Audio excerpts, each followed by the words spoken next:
On this episode of ResiWeek, what's smart about smart homes? Home indoor air quality is worse than your office, and indoor air quality monitors. All this and more on this episode of ResiWeek.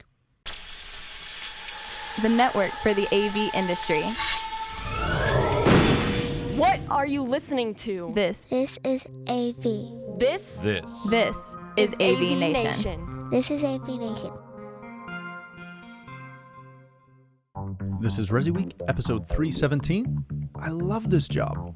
Support for AVNation is brought to you by Just Add Power, the global leader in video over IP solutions with systems that give you easy installation, unmatched scalability, and outstanding performance. Welcome to this episode of ResiWeek. This is your weekly roundup of all the latest news and stories for the residential AV industry. I'm your host, Matty Scott for AVNation.TV. And this week, I'm pleased to be joined by two of my longtime friends. First, we have Mr. Jeremy Glowacki. He's the executive editor of Residential Tech Today. How you doing, Jeremy?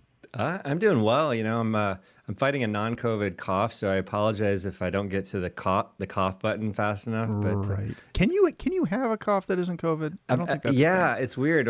We had COVID in the family, and my daughter and I never got it. And we've got a ton of these tests, and I keep thinking if I could just get it, then I wouldn't worry about it anymore. But I think that the other stuff still happens. You still get colds.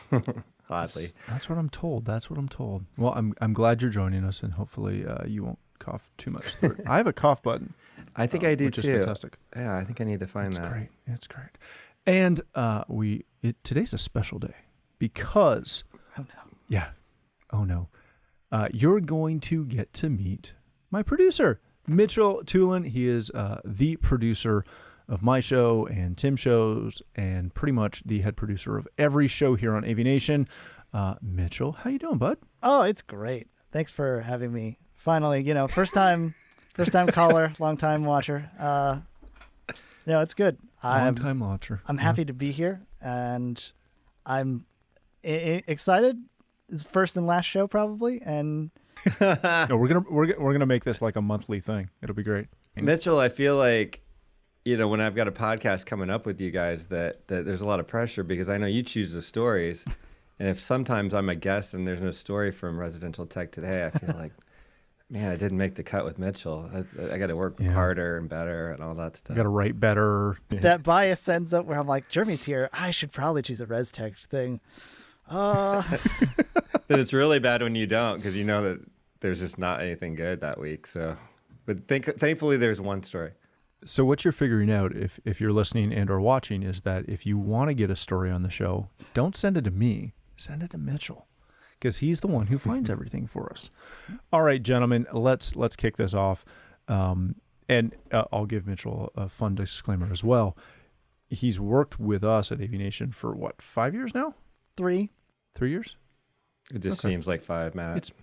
I lost the last 2 years, so I have no idea. That's fair. So he has not worked in the industry directly in that sense, but again, like, he reads stuff every week for this show, for AV Week. He probably knows more about this stuff than half of y'all do. So pay attention. All right, let's kick this off with a story that comes to us from Residential Systems. We'll get to the one from ResTech, don't worry. What's so smart about smart homes?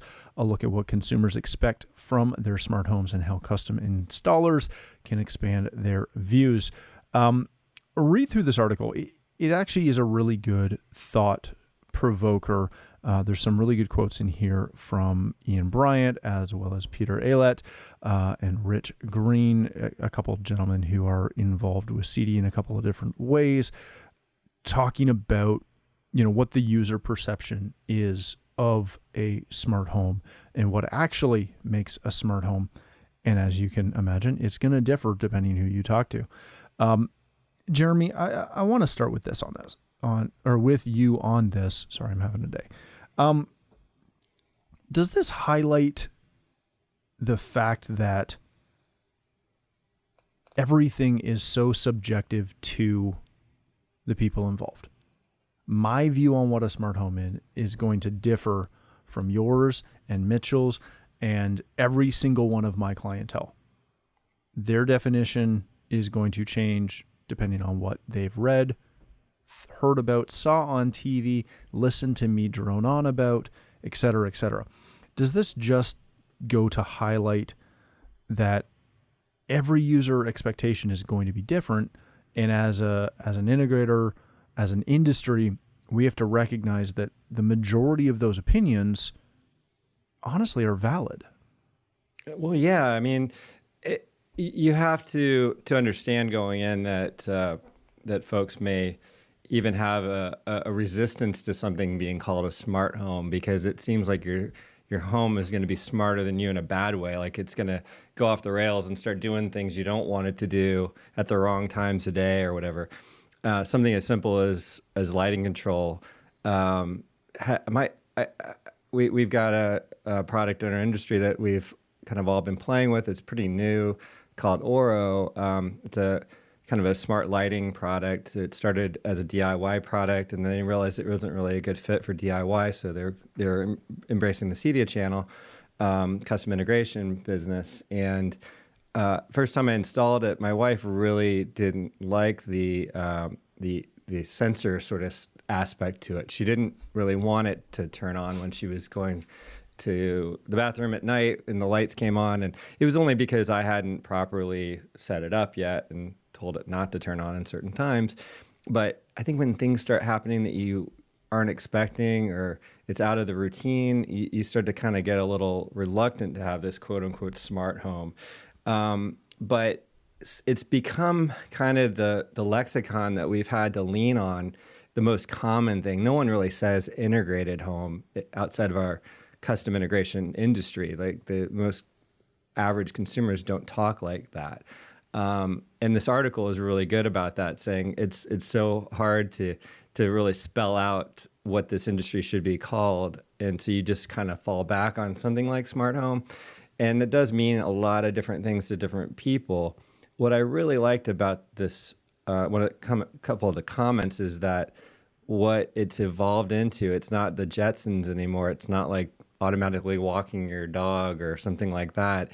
It's really about remote access, so that if you're away from your home, to be able to have some way of checking on the status of your home. And it's also about reliability and having things work the way they're supposed to work, and have the network stay online when you need it. And really about some of those ideas, and making your home more reliable and do the things that you need it to do to be productive with your work from home, your school from home, your entertainment, and all of that stuff. So that's the smart part. It's not the home automation that we used to think it was going to become necessarily. Although, hey, having some shades that open at a certain time of day or close at a certain time of day, I think that would be a pretty smart thing to have in a home, in an integrated home. So there are some smart capabilities, and it's just a matter of telling folks what those are and what they can be, what they shouldn't be, based on your experience as a professional. I agree a lot, because I feel like there's definitely that subjectivity about what smart means. And to me, that smartness is like, it's more proactive than reactive. A lot of our stuff right now is reactive. You yell at the generic voice assistant, so we don't activate any of them, and say, hey, turn on the lights. Hey, it's cold in here. Turn the thermostat, mess with it. It doesn't really, there's stuff like occupancy sensors and certain metrics that it can take. I know that I want to say Nest has a thing where it kind of starts to regulate where your temperature is and make a schedule around it. That would be, to me, a smarter thing. But when you say, oh, it's a smart house, you're like, so it can do stuff. And you're like, more like you tell it to. And I think that is kind of where our things lie. Well, isn't that the point, though, that really anything can be quote unquote smart, but nothing really is? Almost everything, even to Jeremy's point, the shades going up and down, typically that's not accomplished via a sensor that senses sunlight, although it can be done like that. It's typically done by programming, where you're running an astronomical clock and the integrator has programmed that device to do that thing for you. Almost nothing that's actually in our homes actually has really any AI. Yeah. Or machine learning, right? It's almost all based on something that we've programmed based off information that we've gleaned from a customer to say, hey, we want this in our house. We want our house to respond this way. I love that you use that phrasing, Mitchell, because that's really what it is. We're having things in a house respond to things that we've either told it to do or based on a parameter. Nothing, again, with the exception of like Nest and a couple other really DIY products, nothing is actually doing anything itself. It's doing it in a response to something we've programmed or something that we've told it to do.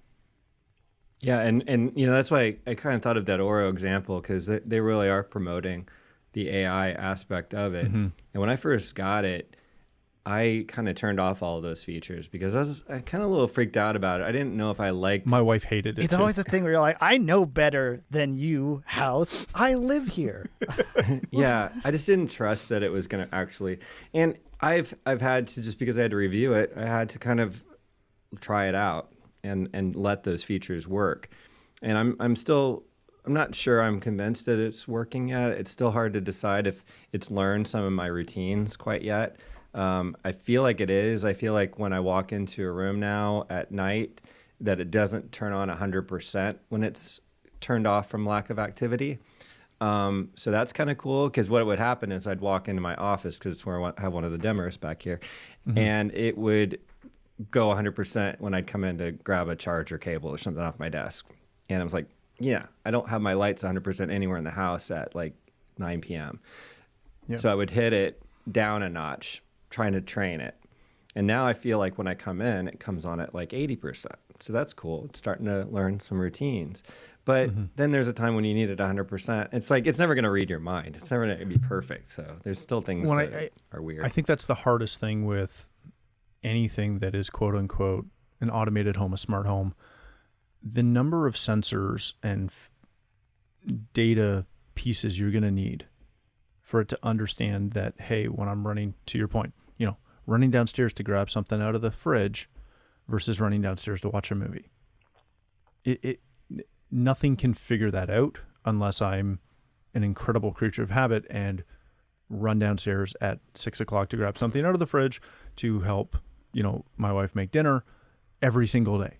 And then every night at 9 o'clock, we go downstairs and watch a movie, right?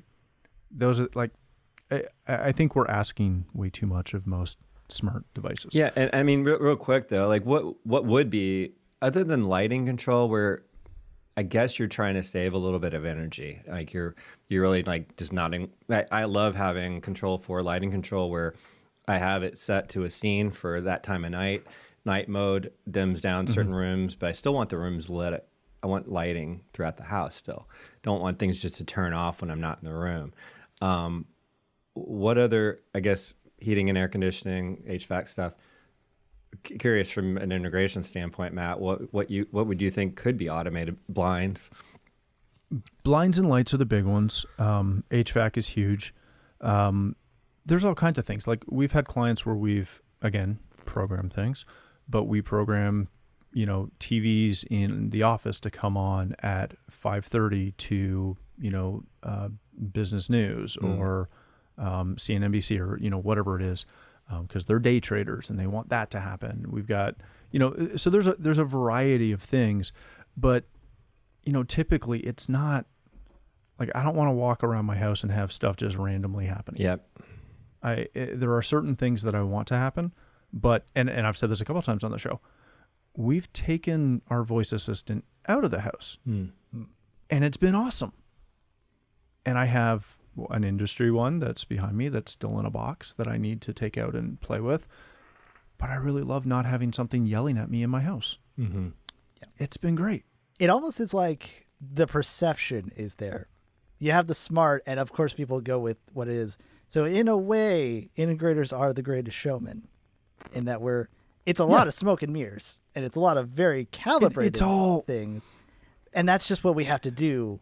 I say we, Royal we, like integrators, you guys have to do, is to kind of show. Of course, it's not going to be AI. It's not going to be artificial intelligence. And most people don't want that because they go back to those fiction where it's like Skynet and things. AI is never really a good thing in the mind of fiction, but when you look at the smart home and just say things will just work, which is not 100% a certainty either, but it's up to the integrator to kind of get that message across to say, like, it'll work. You just gotta, and we'll help you. Yeah, and I think that's the biggest key. It's very similar to the lawsuit that caused Apple and Samsung to display on the bottom of their little commercials that sequences are shortened. Because we think that so much stuff is going to happen automatically, and it's happening because we told it to do it when you expect it to happen automatically. Hey, thanks for watching the first segment of this week's episode. To catch the entire show, please click the link below or visit avnation.tv. That's avnation.tv.